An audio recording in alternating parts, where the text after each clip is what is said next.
Good afternoon. Thank you for joining us on Citizen Live at 1 on this very last day of 2014. I am Ann Kiguta. President Uhuru Kenyatta has nominated Joseph Kipchirchir Boynet for the position of Inspector General of Police. If approved, Boynet will replace David Kimayo as the new IG. In the meantime, the president has appointed Samuel Arachi to act as the Inspector General until Parliament approves Boynet's nomination. We want to take that story again, and that's breaking news. President Uhuru Kenyatta has nominated Joseph Kipchirchir Boynet for the position of Inspector General of Police. If approved, Boynet will replace David Kimayo as the new IG. In the meantime, the president has appointed Samuel Arachi to act as the Inspector General until Parliament approves Boynet's nomination. Now, Homa Bay senatorial aspirant Philip Okundi has been officially nominated by the Maendeleo Democratic Party as its candidate in the February 12th by-election. Okundi, who bolted out of ODM after the Orange Party settled for Moses Kajwang as its preferred candidate, defended his move to jump ship, claiming the ODM nomination process was a sham.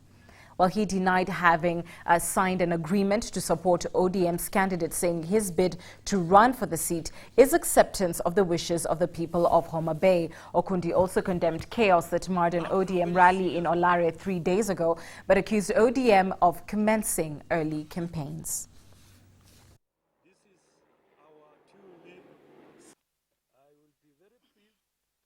After very serious consultations and very elaborate check within the electorate of Homa Bay County, I decided to honor their wishes. And I decided that it is important that I also do and allow my democratic right as a Kenyan to find a chance to come and look for people and see whether they choose me to lead them. And this is what made me to decide. I then resigned from the ODM. Not unhappy, but that they did what they did. They have the right to do what they did, but now I have the alternative of coming and leaving that party and joining this party.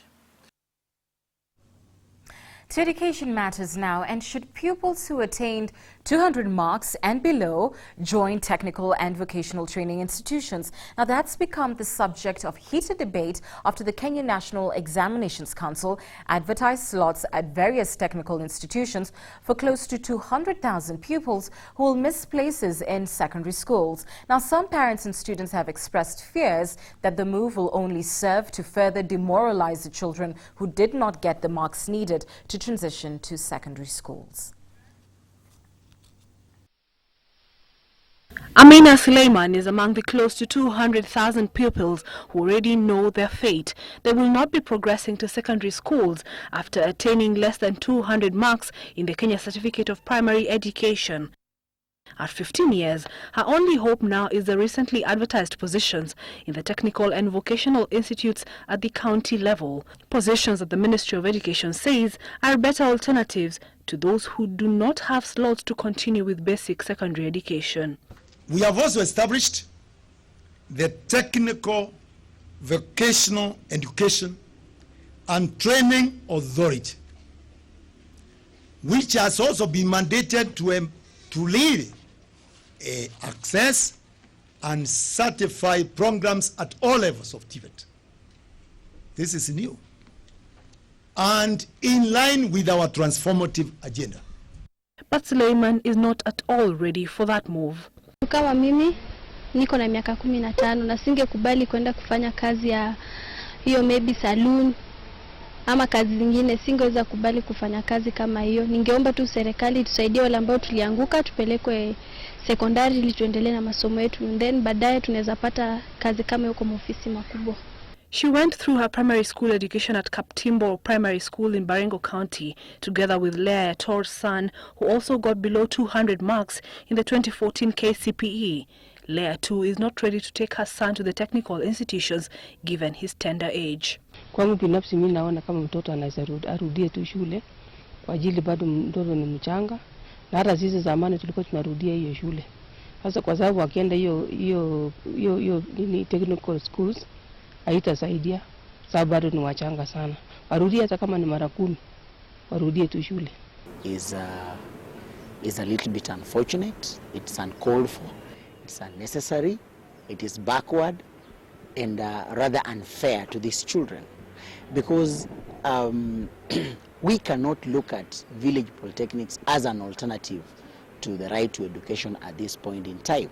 Amos Kaburu, an education analyst, argues that while providing alternative sources of learning for students who don't perform well is a step in the right direction, there is concern that pushing primary school pupils into the institutions will do little to prepare them for life.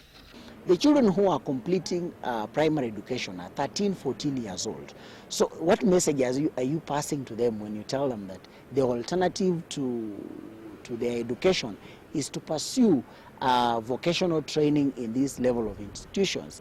It means that they complete these courses at 15, 16 years, which predisposes them to the world of work, which is in itself is against the labor laws, because it means that any form of, they cannot acquire any meaningful employment because their level of skills is a little bit down, their age earning profiles are low. The Kenya National Examination Council advertised learning opportunities and vacancies at various technical and vocational institutions across the country. Esther Kahumbe, Citizen Live at 1. A middle-aged woman was this morning found dead in Kapenguria, West Pokot County. It is suspected that the woman was gang-raped before her death. Residents of Kapenguria have protested against the rise of rape cases in the area and want police to end the vice. Residents meal at the scene of a tragic incident in Kapenguria town where the body of a middle-aged woman lay lifeless. It is suspected that she was raped before being murdered after she was found naked, her neck broken and with bruises all over her body. Maneno ambayo tumeona ndani ya kaunti yetu town si maneno mazuri. The reality of it and its implications is one these residents have barely come to terms with. Only 2 months ago, about 3 kilometers from the same scene, a teenager was raped and buried in the bush. Her body still lies at the Kapenguria District Hospital mortuary. Sisi tunaomba serikali kutusaidia. Serikali wajaribu kuchunguza haya maneno. Watu intelligent wajaribu kufanya kazi yao. The residents now want the police to form a special unit to fight the vice in an effort to combat rampant cases of rape in the county. Salim Bilu, Citizen Live at 1. Controversy has erupted in Mombasa after it emerged that influential people are allegedly colluding with corrupt businessmen to grab public land in the county belonging to the Rift Valley Railways Corporation. Tom Wanjala with the details. Just a few days after Mombasa County Commissioner Nelson Marwa urged Ethics and Anti-Corruption Commission to investigate and arrest Rift Valley Railways land grabbers, it is now emerging that most of the land under investigation which had been grabbed belonged to the Rift Valley Railway. Na sheria ndio inalinda kila mtu. Sio ofisi ya president, sio ofisi ya governor, sio ndugu ya governor. Hapana. Sasa mimi leo nimesema hapa isimamishwe. Angry Changamwe residents, led by Nyali Member of Parliament Hezron Awiti, stormed the land in question and flushed out more than 40 casual laborers who were constructing a fence within the Rift Valley Railways land opposite the Bangladesh slum in the area. Tunakuja kufanya kazi usiku wakati wa Christmas. Na kuna court order. Court order lazima watu waheshimu.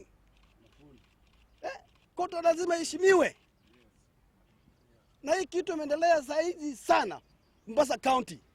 However, police managed to intervene and ensure all interested parties vacate the area peacefully as construction of the fence remains stopped. Tom Wanjala, Citizen Live at 1.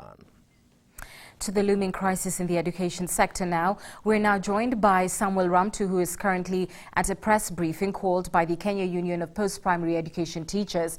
The union called a meeting following the calls by the Teacher Service Commission yesterday that unions should put on hold a teacher strike scheduled for January and instead allow for talks to continue. Ramtu, bring us up to speed with what the presser is about.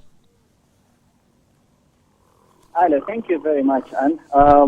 We're here at the Nairobi Railway Club where KUPPET has just had its National Governing Council meeting, which has more or less resolved that they're going to go on strike come next week because as far as the chair, the KUPPET Secretary General, Akelo Misori, has said that they had a meeting at the annual delegates conference that resolved the National Governing Council will today determine whether or not they're going to go on strike. And that, to the truth be told, that the Governing Council has decided that yes, today they've decided that they will call for industrial action.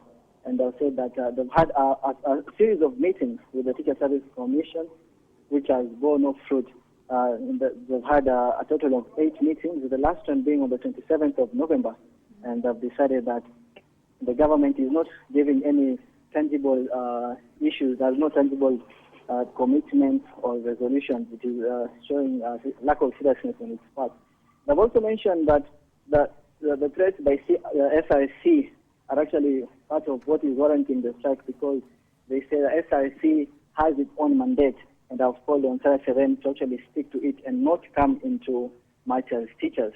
Now, the notice that they have issued, they've also sent it to the Labour Cabinet Secretary Kazungu Kambi, and they actually want Kambi to step in, and because they say TSC has actually been unable to talk to them or to come up with anything tangible for them.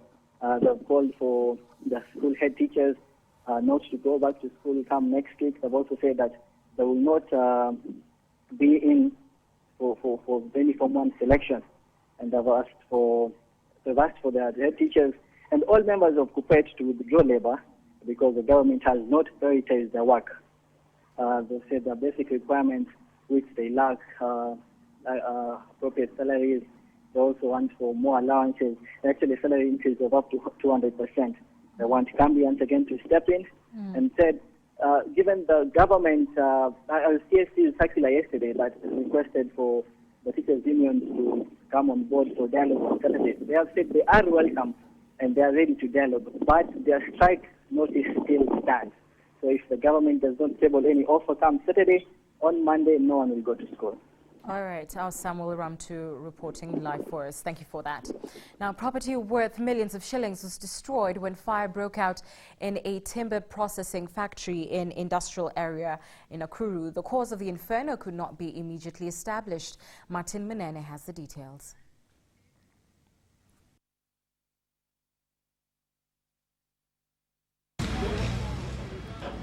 This is what remained of the factory after the fierce fire that razed down property at Trans-Afric Timber Limited in industrial area Nakuru. The factory management says that the fire started at the blockboard plant and spread to other blocks, destroying goods worth millions of shillings. We have lost a lot of material which were ready for preparing blockboards. We have also our chemical store containing very expensive chemicals that we use for glue making. We have destroyed all those. While expressing their frustrations, the company management called on the county government to procure more firefighters to avert such crises. We called the fire brigade, who responded very fast. We also asked for help from Comply, who have a fire engine. They also came in and assisted us, and we had also assistance from Kenya Forest Fire Services. Martin Munene for Citizen Live at 1.